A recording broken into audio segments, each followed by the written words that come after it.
नमस्कार my dear viewers. आज जिस टॉपिक पे मैं आपसे बात करूंगा वो बहुत ही इम्पोर्टेंट है और बहुत ही इंटरेस्टिंग भी है। और वो एक ऐसा टॉपिक है जिस पे कि बहुत कम बात होती है, जो कि हमें कहीं बताया या सिखाया भी नहीं जाता।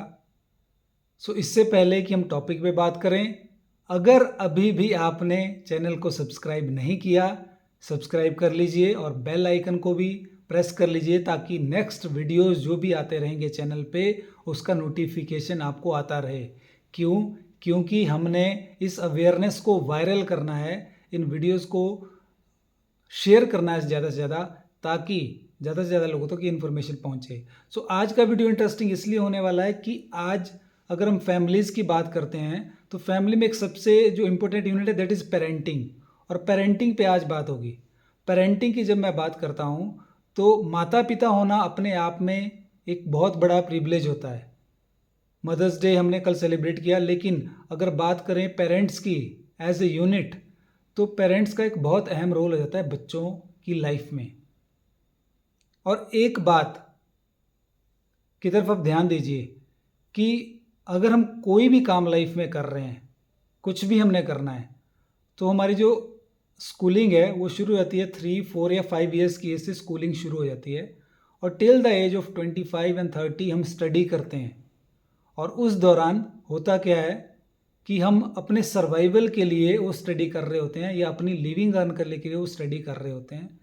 और उसके बाद जब मैरिज होती है, हमारी जॉब लग जाती है, फिर मैरिज होती है, फिर एक न्यू लाइफ शुरू होती है जब हमारी लाइफ में एक बेबी आता है।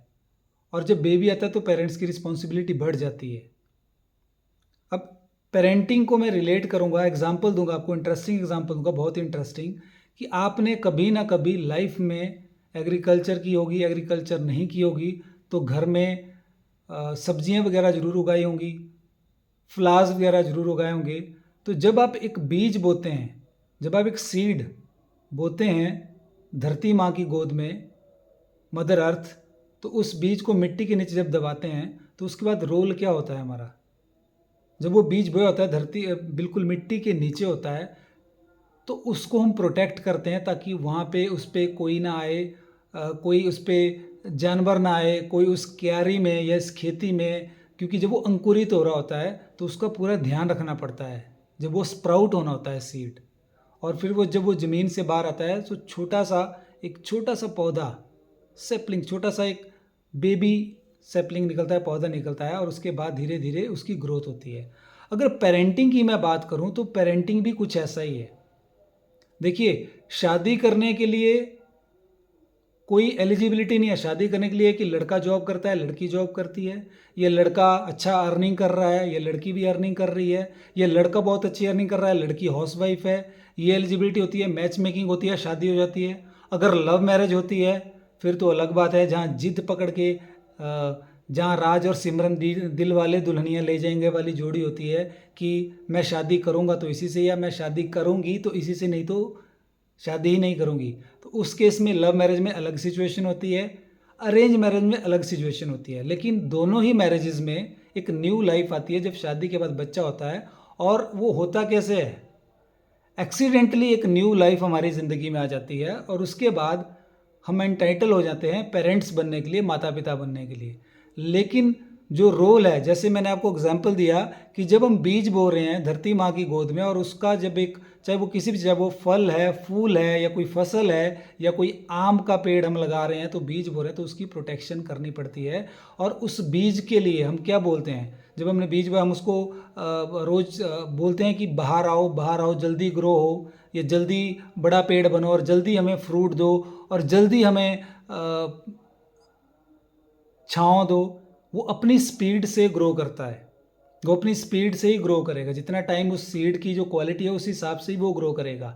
जिस सीड की जैसी क्वालिटी होगी और जैसी सॉइल की क्वालिटी होगी, उसी तरह से वो पेड़ या पौधा वो बन के निखरेगा। उसी तरह से पेरेंट्स, जब बच्चों की बात आती है तो पेरेंट्स जब एक न्यू लाइफ को जन्म देते हैं तो कहते हैं कि प्रोसेस तो तभी शुरू हो जाता है जब बच्चा माँ के पेट में होता है, तभी से शुरू हो जाता है। और अगर मैं महाभारत की बात करूँ तो महाभारत में हमने ये सुना है और पढ़ा भी है और देखा भी है कि अभिमन्यु जब माँ के पेट में था, अर्जुन का जो पुत्र था, तो वो अर्जुन चक्रव्यूह की स्टोरी सुना रहे थे कि चक्रव्यूह को युद्ध के मैदान में कैसे भेदा जाता है, और अभिमन्यु उस टाइम जाग रहा था। लेकिन बीच में क्या हुआ कि माँ को नींद आ जाती है और जो पूरी स्टोरी है चक्रव्यूह को भेदने की वो अभिमन्यु सुन नहीं पाता है, और माँ सो जाती है, और माँ सो जाती है तो बच्चा भी सो जाता है। तो वो एग्ज़ाम्पल एक ऐसा एग्ज़ाम्पल है कि जब बच्चा माँ के पेट में, तब से ही प्रोसेस शुरू हो जाती है उसकी नर्चरिंग की, उसकी हर चीज़ की, उस पर कैसा इफेक्ट पड़ेगा, माँ के इमोशन कैसे हैं, एनवायरनमेंट कैसा है बाहर का, वो कितना खुश रह रही है, वो किस तरह का खा रही है, किस तरह से अपना माइंड सेट रख रही है। और जब बच्चा दुनिया, चलो अभी बच्चा दुनिया में आ चुका है, 3-4 साल का हो चुका है, 5 साल का हो चुका है, 10 साल का हो चुका है, अब वो वाला प्रोसेस तो हम नहीं देख पाए, हमें वो पता नहीं था या हमें बताया नहीं गया। लेकिन पेरेंट्स बनने के लिए कोई एलिजिबिलिटी क्राइटेरिया नहीं था। अगर हमने गाड़ी चलानी है उसके लिए लाइसेंस बढ़ाना पड़ता है। अगर हमने वोटिंग करनी है, अभी इलेक्शन का दौर चल रहा है, लोकसभा 2024 इलेक्शन चल रहे हैं, हमने वोटिंग करनी है उसके लिए एक 18 का क्राइटेरिया रखा गया है। शादी के लिए भी 21 बॉय की एज होनी चाहिए, लड़के की एज होनी चाहिए, और 18 लड़की की एज होनी चाहिए, यानी कि अडल्ट होने चाहिए। मतलब हर जगह का एलिजिबिलिटी क्राइटेरिया होता है, कोई ना कोई योग्यता रखी होती है, कोई ना कोई प्री क्वालिफिकेशन रखी होती है। लेकिन पेरेंट्स बनने के लिए ऐसी कोई प्री क्वालिफिकेशन नहीं है। सो जब पेरेंट्स बनते हैं आप, तो पेरेंट्स बनने के बाद जिम्मेदारी बहुत बढ़ जाती है, क्योंकि एक न्यू लाइफ आ चुकी है इस धरती पे और उसको हमने शेप करना है।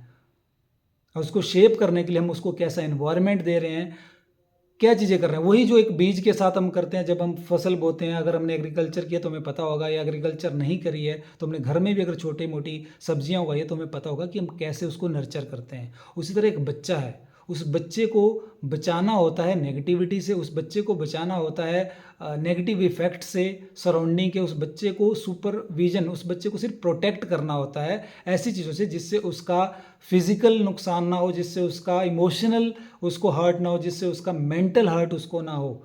और अगर पेरेंट्स आपस में घर में लड़ रहे हैं, ऊंची आवाज़ में बात कर रहे हैं, हाई वॉल्यूम पे बात कर रहे हैं, और एक बच्चा 1 साल का या 2 साल का है, तो उसके मेंटल लेवल पे बहुत नेगेटिव इम्पैक्ट पड़ता है, उसके इमोशंस पे बहुत नेगेटिव इम्पैक्ट पड़ता है। यानी कि बच्चे की ग्रोथ के लिए उसका फिजिकली, मेंटली, इमोशनली, इस हिसाब से बच्चे को कैसा एनवायरनमेंट मिल रहा है। फिजिकली, क्या वो बच्चा फिजिकली वो हेल्दी है, क्या वो बच्चा हैप्पी है, और क्या वो बच्चा कॉन्फिडेंट है। हेल्दी, हैप्पी एंड कॉन्फिडेंट, ये जो चीज़ें हैं, ये जो 3 फैक्टर्स हैं, ये बच्चे में देखना ज़रूरी है। अगर आप पेरेंट्स हैं तो आप देखें कि बच्चे को कैसा एनवायरनमेंट घर में मिल रहा है। क्या वो most of the time screen पे स्पेंड कर रहा है, क्या वो most of the time TV देख रहा है, क्या मोस्ट ऑफ द टाइम वो उन्हीं चीज़ों में इन्वॉल्व हो रहा है। तो उस बच्चे का जो सबकॉन्शियस माइंड है वो कुछ दूसरी डायरेक्शन में चला जाएगा। सो ध्यान देने वाली बात यह है कि बच्चा अब हमारी ज़िंदगी में आ चुका है, अब हमें भी उस बच्चे के साथ ग्रो करना है, उस बच्चे की एक्टिविटीज़ के साथ हमें इन्वॉल्व होना है। वो जो सॉफ्टवेयर लेके आया वो तो ऑलरेडी है। जैसे एक बीज अंकुर फूटेगा उसमें, फिर उसमें से पौधा निकलेगा, फिर वो थोड़ा सा बड़ा होगा, पेड़ बनेगा, और बनते बनते बनते एक टाइम पे वो फल देगा। कुछ पेड़ होते हैं जो फल नहीं दे पाते, कुछ पेड़ ऐसे होते हैं जो बीच में सूख जाते हैं, कुछ पेड़ ऐसे होते हैं जो इतने अच्छे फ्रूट नहीं दे पाते। सो अगर हम बच्चे को इसलिए बड़ा कर रहे हैं, हम उस पर इसलिए टाइम इन्वेस्ट कर रहे हैं कि हमें आने वाले 20, 25, 30 साल बाद ये हमारे लिए कुछ करेगा, तो फिर वो एक इमोशनल हम टर्मोइल में आ जाएंगे। हमारा काम है उस बच्चे को एक अच्छी लाइफ बनाना, ताकि सोसाइटी के लिए, हमारे फैमिली के लिए, सोसाइटी के लिए, ह्यूमैनिटी के लिए, कंट्री के लिए, वर्ल्ड के लिए, प्लेनेट के लिए वो कंट्रीब्यूट कर सके।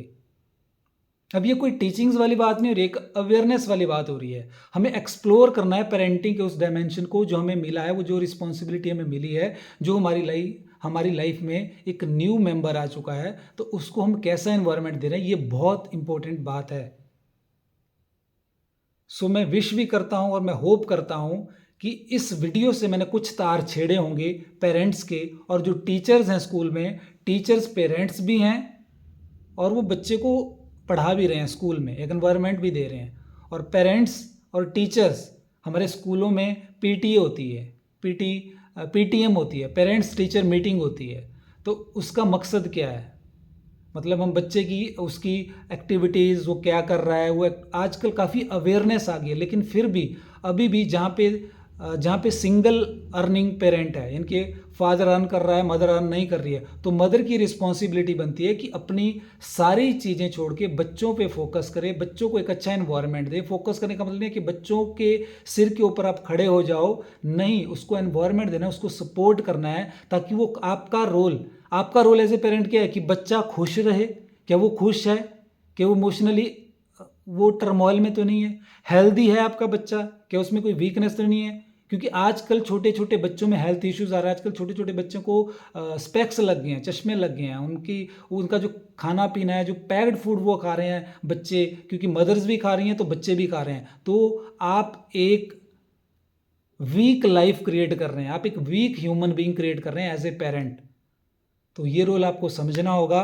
और वीडियो लंबा हो जाएगा, बहुत बड़ा टॉपिक है पेरेंटिंग का। और ये स्कूल, कॉलेज, यूनिवर्सिटी में, जैसे मैंने आपको बताया कि जो बातें हम इस चैनल पे करेंगे, किसी भी स्कूल, कॉलेज, यूनिवर्सिटी में अभी नहीं बताई जा रही हैं। फ्यूचर में हो सकता है इनकी क्लासेज आएँ, टॉपिक आएँ, कोर्सेज आएँ, लेकिन अभी इतने बड़े स्केल पे जो इतनी बड़ी जिम्मेवारी हम ले रहे हैं एक न्यू जनरेशन को शेप अप करने की, उसके लिए अभी हमें वो चीज़ नहीं मिल रही है। सो आपको समझना पड़ेगा एज ए पेरेंट, और आपको इस चीज़ के लिए अवेयर होना पड़ेगा, जागरूक होना पड़ेगा।